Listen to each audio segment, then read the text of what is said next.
Salut les disciples de la boxe, c'est Jean-Charles, j'espère que vous êtes en forme. Je vous retrouve rapidement pour vous faire un débrief du championnat du monde IBF. Donc le champion c'est toujours Luis Alberto Lopez qui défendait son titre en Irlande du Nord contre un Irlandais, Michael Conlan. Donc on va rapidement parler de ce combat-là. C'est une situation un peu particulière pour moi. Normalement, je vous fais un débrief en live après le combat. Mais là, le même soir, quasiment dans le même pays, dans la même région, cette fois-ci ça va être en Angleterre, on a un autre championnat du monde, le match revanche entre Mauricio Lara et Legwood.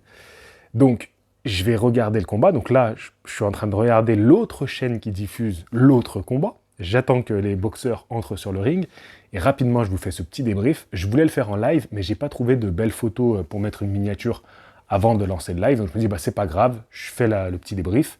Et puis après, je regarde Mauricio Lara contre Legwood et je vous retrouve en live juste après. Donc vous pourrez retrouver ensuite le live ce soir. Ce combat, il est en lien avec l'autre combat parce que c'est la même catégorie. Donc c'est normal que je vous parle de l'autre combat, d'accord? Et c'est normal que je voulais voir les deux.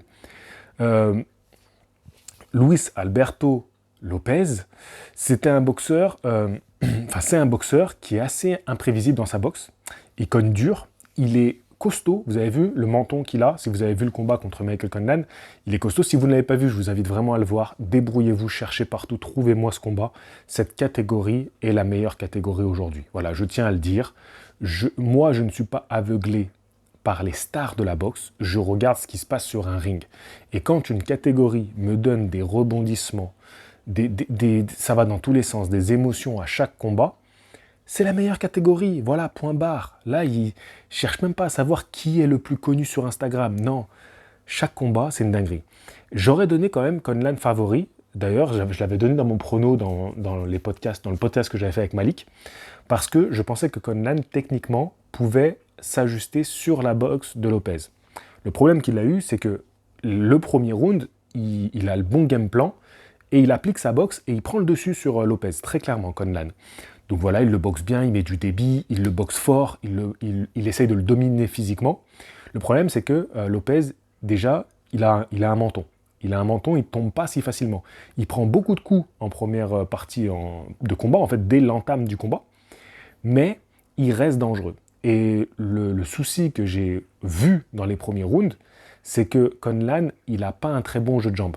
Tu vois? C'est-à-dire qu'il fait sa boxe, il est agressif, il est offensif, il essaie de cogner dur, mais quand il s'est retrouvé un peu en difficulté, il n'avait pas suffisamment de jambes pour pouvoir se mettre hors de danger.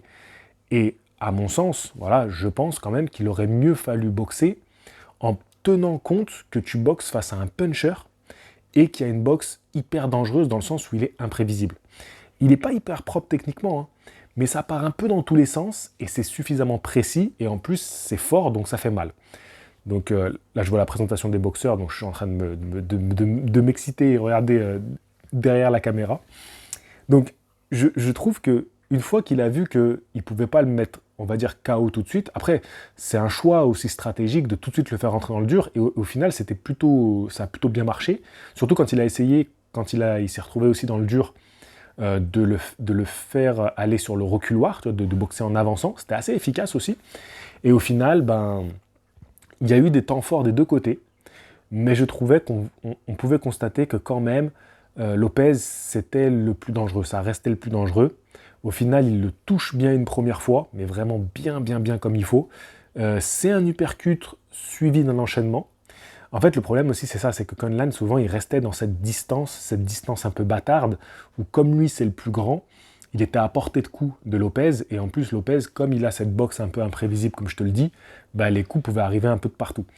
Et au final, il se fait toucher une première fois comme ça, il tient jusqu'à la fin du round, il revient dans le combat, et puis à nouveau, c'est l'uppercut qui rentre et qui vient l'éteindre.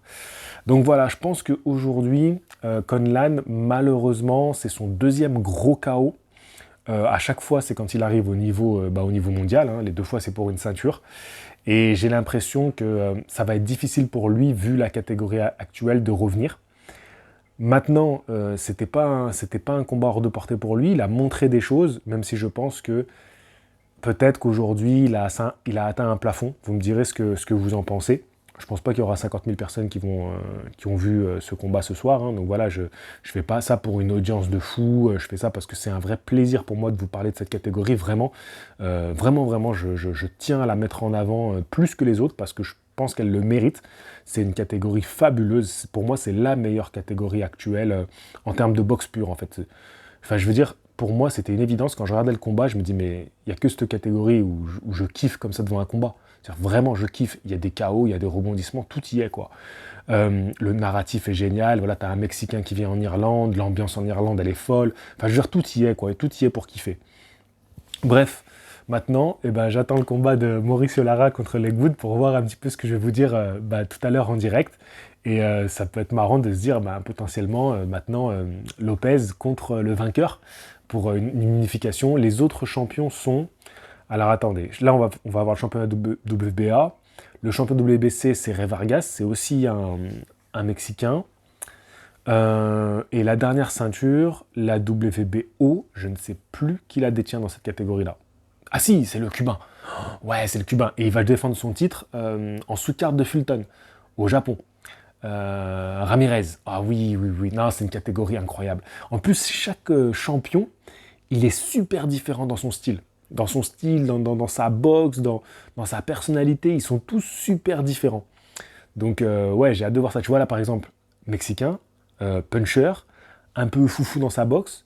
Par contre, dès qu'il a mis KO Conlan, il a montré beaucoup de respect sur le ring. Mauricio Lara, Mexicain, puncher, quand il a mis KO Legwood la dernière fois, il a craché sur Josh Warrington qui était dans le public. Ils ont tous des personnalités totalement différentes, des profils totalement différents. Legwood monte sur le ring, je stoppe cette vidéo et je vous la mets en ligne. Je vous rappelle mes sponsors, mes partenariats, c'est super important que je vous le dise à chaque fois. Felfel, marque de vêtements qui me sponsorise, mais également mes deux partenaires. Glory Big Earth qui vous propose des stages de boxe anglaise au pays de la boxe olympique, Cuba, et aussi Boxing Culture qui vous propose des stages de boxe anglaise dans la capitale de la boxe professionnelle, à New York. Voilà, n'hésitez pas à aller sur les liens qui seront en description. A tout de suite.